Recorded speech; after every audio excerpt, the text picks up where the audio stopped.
just a baby. My mama told me, son, always be a good boy. Don't ever play with guns. What's going on, everyone? Happy Merry Christmas. This is Kiodiekin. So as I know, most of you are anxiously awaiting or getting your Raspberry Pi 5s, and some of you are awaiting us to release Supreme Ultra, as well as other images that may support PlayStation 2 emulation. And I know there's not a lot of videos on this, so I felt free to go ahead and make a video review on this. I've been working or playing around or tinkering around with PlayStation 2 emulation since I want to say maybe May or June of this year. As you guys know, we released Pi Resurrection, the most powerful retropie image there currently is, because of the specs on that board. And so because of that, it gave us the ability to kind of foresee the future and understand emulation as to how it would work on other single board computers. And so first I could tell you that the Orange Pi 5 emulates PlayStation 2 games much differently. I will speak on that in an upcoming video, but the purpose of this video is to give you guys a better understanding of how PlayStation 2 emulation works in comparison to what you may be thinking about, or what you may already have a preconceived notion to understand as far as using RetroArch. So for the most part, we are using an emulator called Easter, and I think the project or work on that was quit. Some of the devs stopped working on it, so this is pretty much the best that we have. And so in order to fully understand PlayStation 2 emulation, I want to show you guys some clips, some of the things that I've improved upon, because many of you, I know you haven't had the opportunity to either touch it, or some images or front ends don't support it, and so you're going to get frustrated. And the first thing you're going to do is you're going to comment on some videos or get in the groups and say, hey, this doesn't work, it's not what I was expecting, yada yada yada. However, there is a steep learning curve which has taken me weeks and months to figure out in order to get the best possible emulation out of the PlayStation 2 emulator on a single board computer.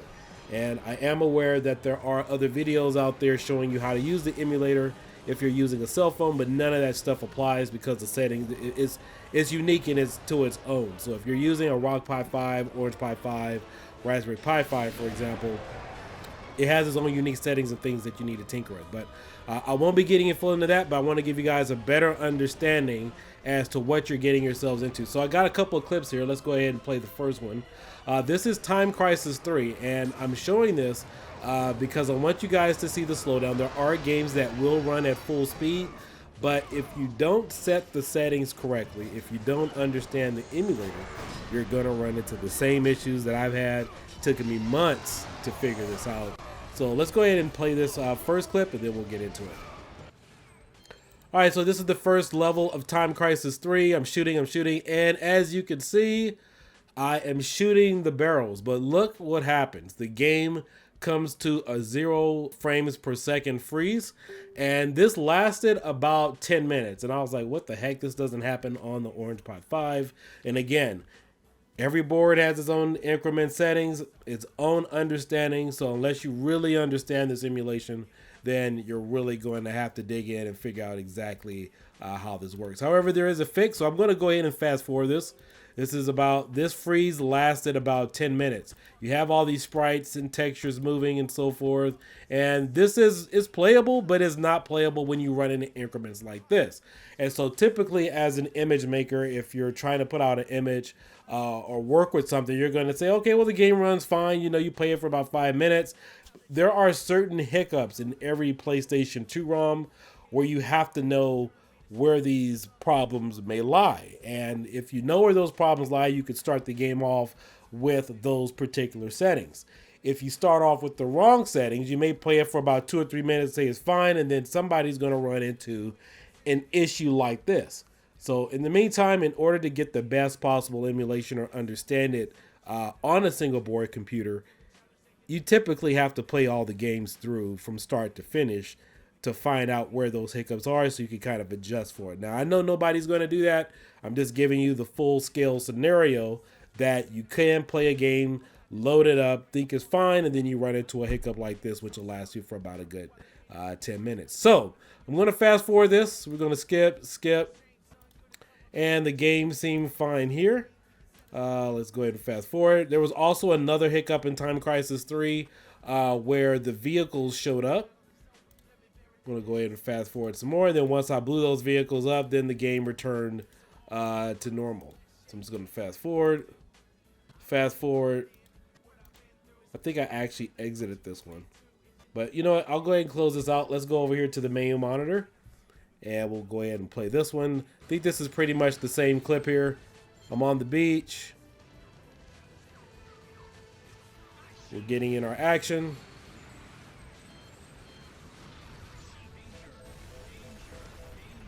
That comes crashing down. That's all normal. Let's skip ahead a little bit. All right, so now we shoot the barrels. And again, as you can see, it kind of comes down to a screeching halt. But let me fast forward and show you guys the fix and the gameplay for them. Now, remember, this is the same ROM, same emulator, everything else. But this is what happens when you fully understand some of these settings and how you can correct it. All right, so here we go with the fix. Same thing. I restarted the game over and over again. Bang, bang, bang. We're going through. Shooting all the same characters.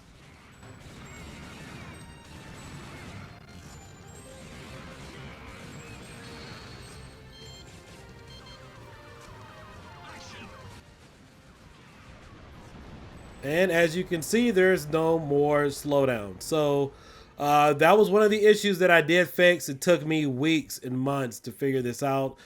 Some of this issues did not happen on the Orange Pi 5. But these are some of the things that you're going to need to know on an individual level. This is not something in some cases where an image maker is going to be able to do it for you.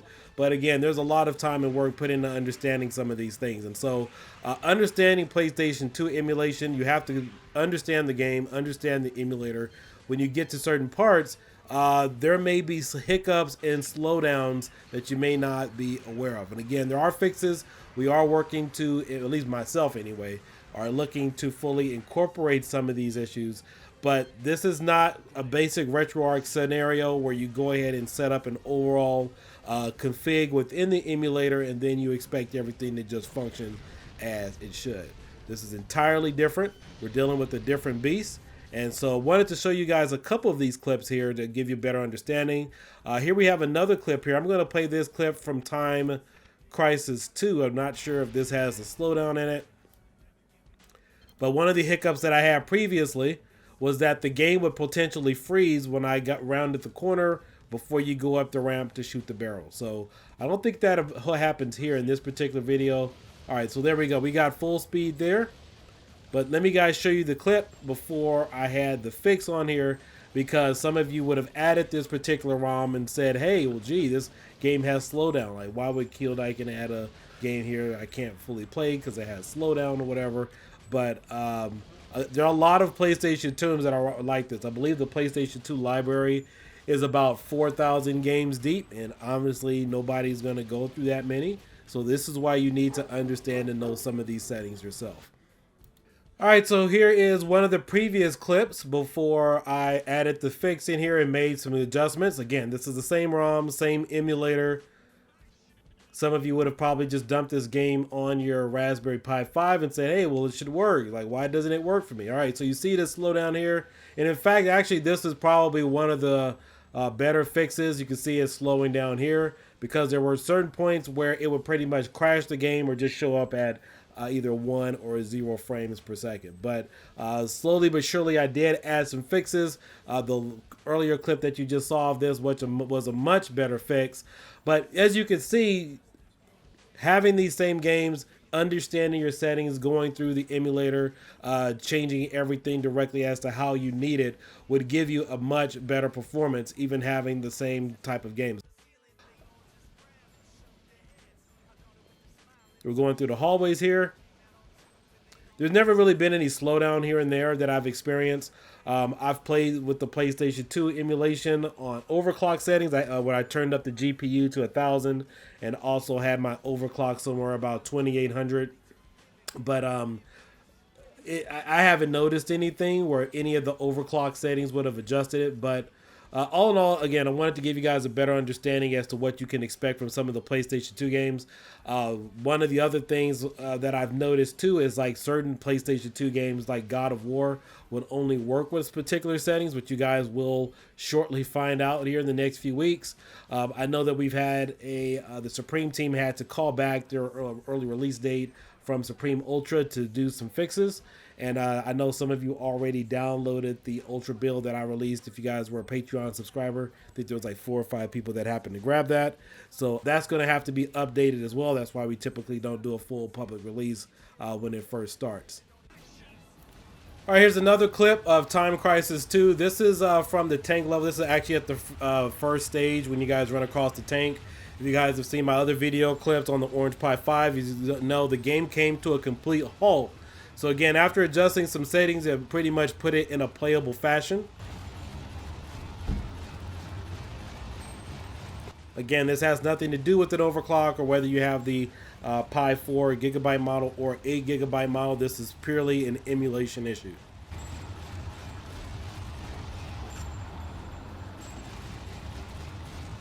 Now, if you guys are familiar with the other video clip, typically this would come to a complete halt and freeze, but as you can see, we get some pretty decent emulation out of this.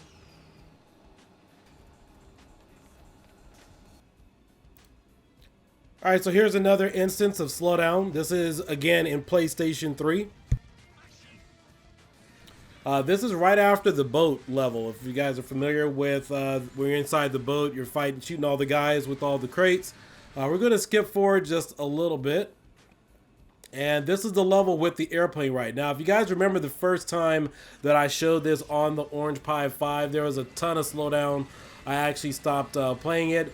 And the remarkable thing about this, we have this running at full speed, but even PC players have a issue with this. So this is not something exclusive to single board computers. The Orange Pi 5 has this particular issue.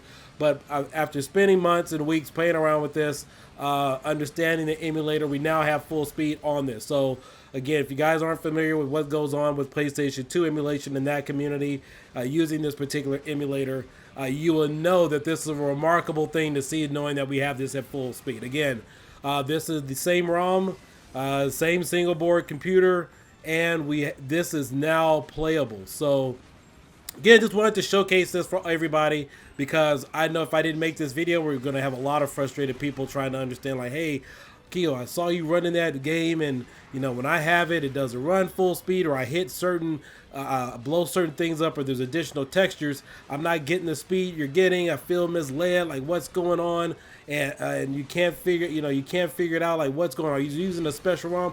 We see all this stuff all the time, and so again, this video was made to bring clarity, give you an additional insight and understanding as to the amount of work and effort you will have to spend to understand some of these emulators. Again, all these games within the emulators, they're all different. They all have its own unique settings, and so it is possible to achieve full speed with a number of these different games. Now, I will say in comparison that the Raspberry Pi 5 does not compare in regards to power or performance to the Orange Pi 5, so you will have a little bit of that.